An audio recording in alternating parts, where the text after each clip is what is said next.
একটি ভাঙা সেতুর কারণে থমকে আছে পুরো গ্রামের জীবন। ৩ বছরেরও বেশি সময় ধরে জীবনের ঝুঁকি নিয়ে চলাচল করছেন কয়েক হাজার মানুষ, আর সবচেয়ে বেশি ভুগছেন কোমলমতি শিক্ষার্থীরা। সেতুটি ভেঙে পড়ায় যানবাহন চলাচল তো দূরের কথা, জরুরি মুহূর্তে অ্যাম্বুলেন্সও পৌঁছাতে পারছে না গ্রামটিতে। বরগুনার বেতাগী উপজেলার গড়িয়া বনিয়া গ্রামে একটি আয়রন সেতু একসময় ছিল এলাকার মানুষের একমাত্র ভরসা, কিন্তু দীর্ঘদিন সংস্কার না হওয়ায় এখন সেটিই পরিণত হয়েছে দুর্ভোগের একমাত্র কারণ।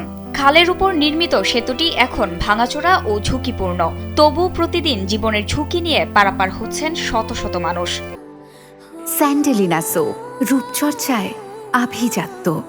স্কুল গাড়া হইতে একালে ওই যে ওই পর্যন্ত আমরা ওই স্কুল হইতে ওই যে ওই পাকা পর্যন্ত এই রাস্তার বিশেষ দরকার। এন্ডিয়া হাজার হাজার মানুষ যাতায়াত করে, কিন্তু এই যে এখন যে বর্ষাকাল আসবে এখান থেকে মানুষ চলাচল করতেই পারবে না। আমার দাবি এই ব্রিজটা যেন হয়। প্রায় এক যুগ আগে স্থানীয় সরকার প্রকৌশল অধিদপ্তরের অর্থায়নে নির্মিত হয় সেতুটি, কিন্তু এরপর আর কোনো সংস্কার করা হয়নি। ফলে ধীরে ধীরে এটি সম্পূর্ণ চলাচলের অনুপযোগী হয়ে পড়ে। সবচেয়ে বেশি বিপাকে পড়েছে দুটি প্রাথমিক বিদ্যালয়ের প্রায় 2 শতাধিক শিক্ষার্থী।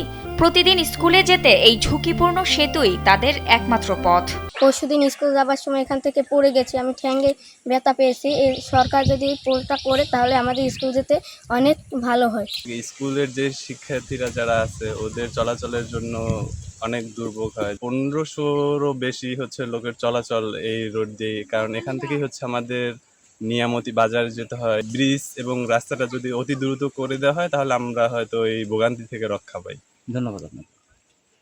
শুধু শিক্ষার্থীই নয়, গ্রামটির প্রায় সহস্রাধিক মানুষ প্রতিদিন এই সেতু দিয়ে চলাচল করেন, কিন্তু সেতুটি ভেঙে পড়ায় বন্ধ হয়ে গেছে যানবাহন চলাচল। জরুরি প্রয়োজনে অ্যাম্বুলেন্সও পৌঁছাতে পারে না গ্রামে। একটা বাচ্চা কাচ্চা হলে নিয়ে যে একটা অ্যাম্বুলেন্স ঢুকামো তার শেখা যাও নাই, বা অটো গাড়ি তাও পাঠানো, এরপর বাচ্চা কাচ্চা স্কুলে যাবে তাও খুব দুর্ভোগ। জরাজীর্ণ ভাঙা সেতুটি মেরামতের জন্য ইতিমধ্যে উদ্যোগ নেওয়া হয়েছে এবং স্থানীয় সংসদ সদস্য ও জাতীয় সংসদের চিফ হুইপের নির্দেশে ঝুঁকিপূর্ণ সেতুগুলোর তালিকা তৈরি করে অধিদপ্তরে পাঠানো হয়েছে বলে জানান বেতাগী এলজিইডির উপজেলা প্রকৌশলী। ইতিমধ্যে আমরা এই বেতাগী উপজেলার আরো অন্যান্য সেতু, পুল, ব্রিজ ইত্যাদি তালিকা আমাদের নবনির্বাচিত সংসদ সদস্য চিফ হুইপ স্যারের নির্দেশ মোতাবেক তালিকা করে আমরা তালিকা প্রস্তুত করে পাঠাচ্ছি।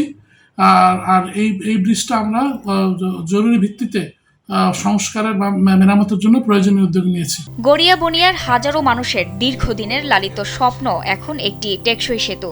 দ্রুতই সংশ্লিষ্ট কর্তৃপক্ষ ব্যবস্থা নেবে, এমনটাই প্রত্যাশা অবহেলিত এই জনপদের বাসিন্দাদের। জান্নাতুল ফেরদৌস, কালবেলা।